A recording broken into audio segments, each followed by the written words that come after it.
దావీదు అనుకున్న సమస్యల నుంచి ఎన్నోసార్లు మొరపెట్టాడు. దావీదుకి అన్ని సమస్యలండి. తన సొంత కొడుకే తనని అరణ్య ప్రాంతాల్లోకి తరిమాడు.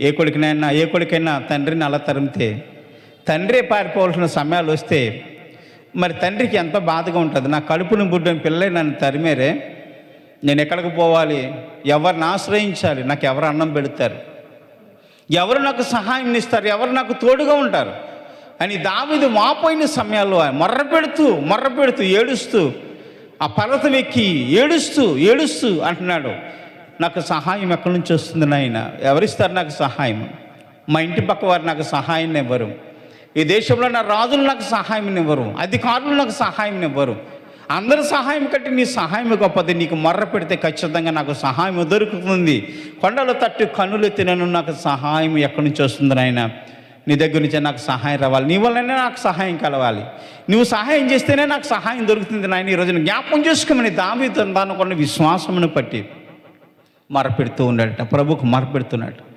అవునండి, మన జీవితాలు ఎన్నోసార్లు శ్రమ పడతాం, విడిపించుకోలేని సమస్యల్లో ఉన్నాం, విడిపించుకోలేని వేదన కాలంలో ఉన్నాం, మనల్ని వాదార్చేవారు కరువైపోయారు, మన దగ్గరికి వచ్చి మంచి మాటలు చెప్పేవారు కరువైపోయారు, ద్వేషించేవారు ఎక్కువయ్యారు, దూరపరిచేవారు ఎక్కువయ్యారు, మమ్మల్ని నెట్టేసేటువంటి వారు ఎక్కువయ్యారు.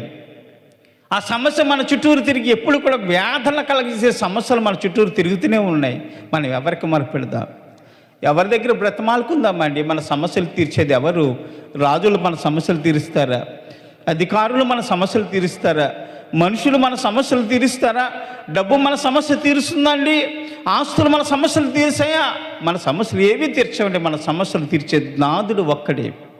నువ్వు మొర్ర పెడితే నీ మొర్రకు తగిన జవాబునిచ్చి, తగిన ప్రతిఫలనిచ్చి, ఆయన హస్తాన్ని తోడుంచి చక్కటి ఆదరణ కలిగిన మాటలతో నీ సమస్యలన్నీ దూరపరిచి నిన్ను శాంతికరమైన జలముల యొద్ద నడిపించేవాడు మన దేవుడేనండి. ఇంకెవరున్నారు మన సమస్యలు తీర్చేటువంటి వారు?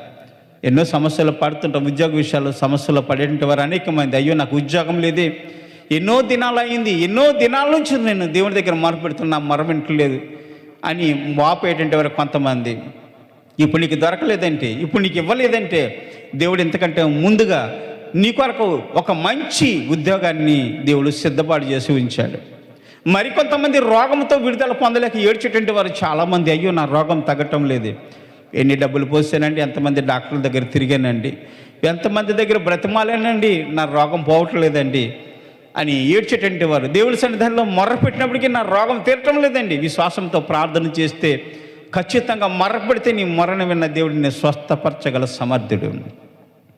12 సంవత్సరముల నుంచి రక్తస్రావణ కలిగిన స్త్రీ కేవలం విశ్వాసముతో కూడి నా దేవుని యొక్క ఆ వస్త్రపు చెంగు మాత్రం ముట్టుకుంటే చాలు నాకు స్వస్థత కలుగుతుందని పరిపూర్ణమైన విశ్వాసంతో యేసు ప్రభు వస్త్రపు చెంగు ముట్టుకున్నప్పుడు ఆమె స్వస్థత పొందుకున్న రీతిగా, దేవునిని ఆమె మహింపరిచిన రీతిగా, ఇదిగో ఈరోజు నీకు స్వస్థత కలగజేయడానికి దేవుడు మనకి సహాయకుడిగా ఉన్నాడు, ఆధారమై ఉన్నాడు. మనం ఎవరికి మొరపెడతాం? మనకు సహాయం చేసే దేవుడికే మొరపెడతాం.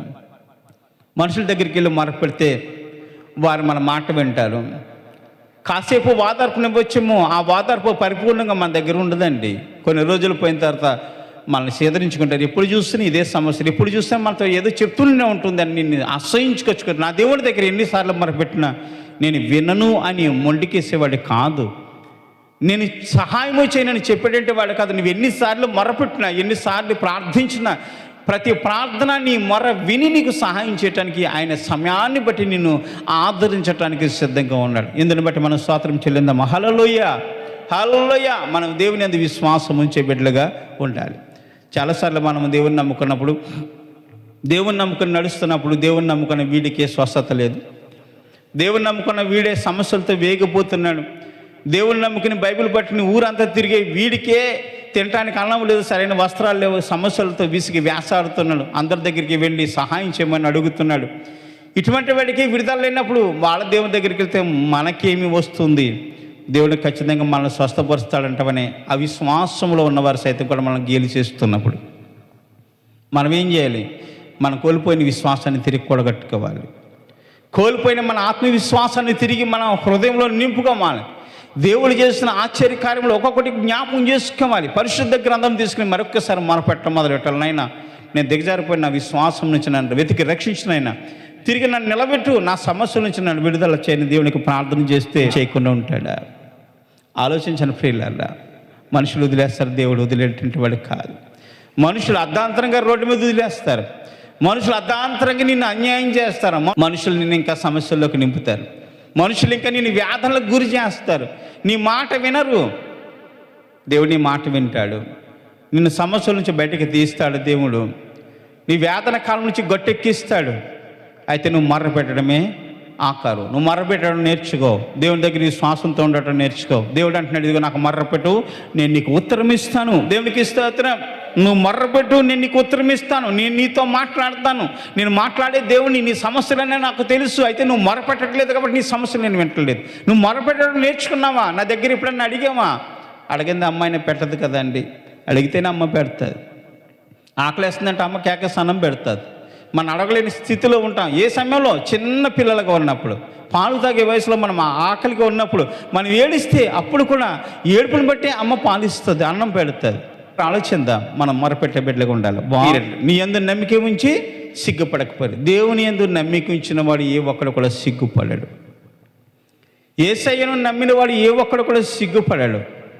యేసయ్యను నమ్మిన ప్రతివాడు కూడా హెచ్చించబడతాడు. యేసయ్యను నమ్మిన ప్రతివాడు కూడా దాయబడతాడు. ఆయన రెక్కల చాటున. ఆయన నమ్మిన వాడు ఎవడో కూడా సిగ్గుపడే దేవుడు కాదు. ఆయన సిగ్గుపడని అని దేవుడు తన పిల్లలకి ఎప్పుడు కూడా సిగ్గు కలగనీయాడు. ఇశ్రాయేలు ప్రజలందరూ కూడా ఎరుకో పట్టణం చుట్టూ తిరుగుతున్నప్పుడు అనేక మంది నవ్వారు, అనేక మంది నీచంగా చూశారు. అయినప్పటికీ కూడా వారు నమ్మికతో దేవుని యందు లక్ష్య పెట్టి దేవుడు చెప్పినట్లుగా విన్నారు. కాబట్టి ఆ కోట గోడ కూలగొట్టబడినప్పుడు అనేక మంది తల వంచుకున్నారు. అయ్యో, వీరి వల్ల ఏమవుతుంది అనుకున్నాం. ఇంత పెద్ద కోట కూడా కూలగొడతారా వీళ్ళు? ఇంత పెద్ద సమస్య నుంచి తప్పించుకుని వారు పాలు తెల్లి ప్రపంచ దేశం వెళ్తారా అని అనేక మంది వెక్కిరించిన వారే, దేవుని పెట్టడమని అవమానించిన వారే అందరూ కూడా తలలు వంచుకున్నారు. ఎంత పెద్ద గొప్ప కార్యమండి! ఎంత పెద్ద కోట గోడను కూలగొట్టడం మానవ మాతృలకు సాధ్యము కాదే. కేవలము వీరు మొర్రపెట్టి ఆర్భాటము చేయగానే ఇంత పెద్ద కోట గోడలు కూలిపోవటమా అంటే, దేవుడు చెప్తే, దేవుని దగ్గర మొర్ర పెడితే, దేవుని దగ్గర గోచాడితే, దేవుడు చెప్పినట్లుగా ఆర్భాటం చేస్తే ఎటువంటి సమస్య అయినా కూలిపోతుందా అని ఆశ్చర్యపోయారట. నువ్వు మొరపట్టం నేర్చుకున్నావా? దేవుని సన్నిధానంలో ఆర్భాటంగా దేవుని నిన్ను స్తుతించడం నేర్చుకున్నావా? దేవుని యందు పరిపూర్ణమైన విశ్వాసం ఉంచావా? విశ్వాసముతో నువ్వు కొనసాగితే దేవుడికి నీ ప్రార్థన, నీ మొర్ర వినపడితే, నీ హృదయము శుద్ధత దేవుడికి తెలియజేయబడితే, నీ ఆర్తనాదం దేవుడు వింటే, హృదయపూర్వకంగా దేవుని దగ్గర గోచాడితే ఖచ్చితంగా దేవుడు సహాయం చేస్తాడు కదా.